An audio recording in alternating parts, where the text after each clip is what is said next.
Hello YouTube, welcome back to the channel. So as you can see, I'm back in the homestead. Today was kind of the moving day, day 4 of the Expo, which is usually the shorter day.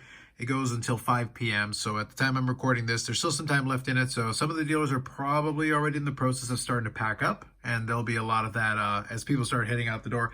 I will say though, for Sunday, I felt like things were moving along pretty briskly. There was definitely big inflows of different folks as they went to the autographs because they still have some decent autograph signees left as far as that's concerned. I think that was, we talked about in the pre-Expo episodes, talking about some of the things they had done in terms of planning. And I think having those the autograph checklist as good as it was actually was probably pretty beneficial in keeping the flow of people coming in throughout the show pretty strong. Now, I did mention earlier one of the themes and things I was concerned with going into the show was, would people negotiate? So far, if you've been watching the episodes, you will realize that, at least in my experiences, again, small sample size, and people that I've chatted with, it seems like some dealers are willing to move. I did also notice that and spoke with some others that to confirm that some dealers are having their bargain bins and stuff, and they're starting to increase the discounts.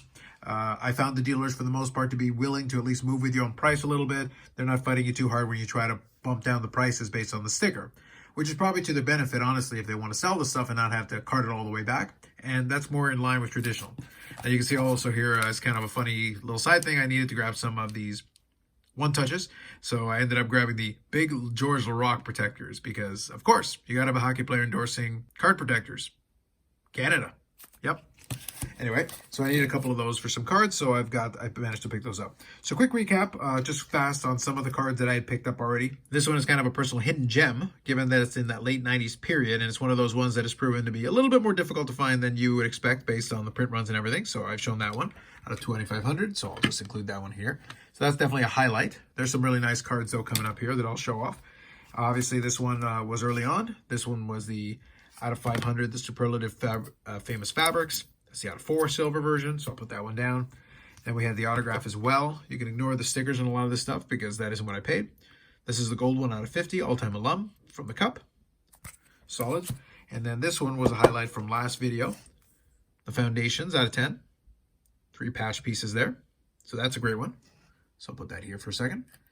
And for the Sunday, I did end up picking up a couple of items. So like I said, it was kind of a moving day in the sense that also I wanted to finish off any deals if I was working on some stuff with some folks and chatting back and forth.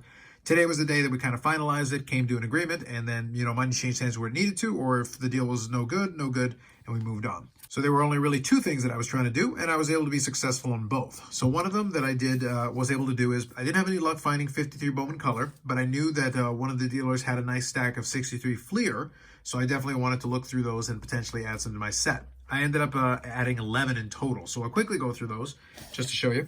Again, ignore the sticker prices because I did move through those. So predominantly PSA 6s. I did pick up a couple of 6.5s, so that's one of them there. Jerry Kindle. And then I'll grab these ones as well. So another 6. So again, realistically, if you're doing a set like this, there's a 7 as well from Vic Power. Realistically, if you're doing a set like this, you don't need to get it graded. It was just a situation where the set was small, and I decided this time around I would. But if I was going to build another set like that, I would probably just go find some nice raw copies and just be done with it. But truthfully, I just decided to add this little wrinkle to it just for my entertainment more than anything else. Here's the last 3. Freeze, and then here's the Vada Pinson, another 6.5. So overall, I was able to get a nice little package deal. So you had all those stickers, and then we knocked off a bunch in order to arrive at the price that we wanted to arrive at. So that was good. And again, the dealer was willing to work with me, so that's always a good thing. Last card that we're going to do, and it's in one of those big George Laraque protectors now, just to have it done. This was on my Instagram today, and it was the 2021 Stature Hockey, where they basically retro the previous year's Stature, and then came up with a couple of different variants, including a autograph patch. So this is one that I was working on pre-Expo, and then we ended up finalizing the deal today. So it is a nice one if you like the shiny, decent patch, solid card. So another little nice addition to the Medina collection. I'll double check the figure and put it on the screen, but I think if I add just one more to where we were, I think we're at 24.18, I believe, as far as that's concerned. And that's another autograph as well, in terms of autograph and memorabilia that we're adding to that. But I would say extremely successful show from that perspective. Obviously, I mentioned in the previous videos that one of the fun parts has been all the folks that I've had the chance to chat with, the folks that came by and said hi, or the folks that flagged me down while I was walking around and said hi. So those were great conversations. I enjoyed them very much.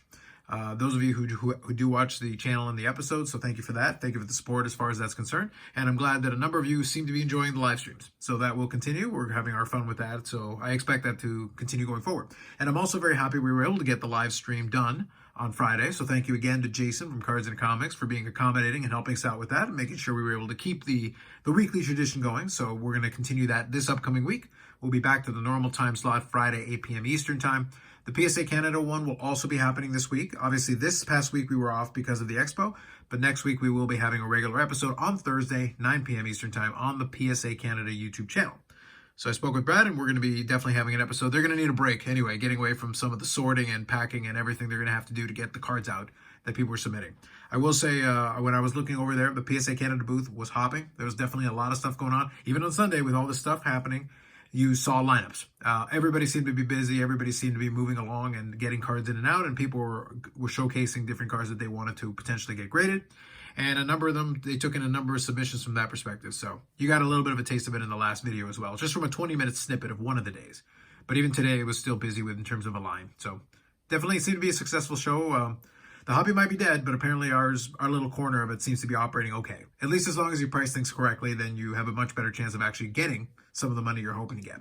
So that was kind of my takeaway from this show. Feel free to throw any comments or anything in the comments section. So I appreciate you kind of following along with this journey. So I created a little playlist as far as this Fall Expo was concerned. I'll start doing that for the future shows. But otherwise, we will reconvene in about 5 or 6 months when we get into the Spring Expo and then obviously again in the fall next year. So 2023 should be a lot of fun with that. And hopefully we'll get some plans as far as I'd like to attend a couple of other shows in 2023.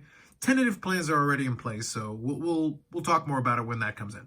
Otherwise, more videos coming up on the channel. As I mentioned earlier, the live stream will be happening on Friday, 8 p.m. Eastern time as normal. Like if you like the video, subscribe to the channel. Thanks very much. We'll catch you in the next one.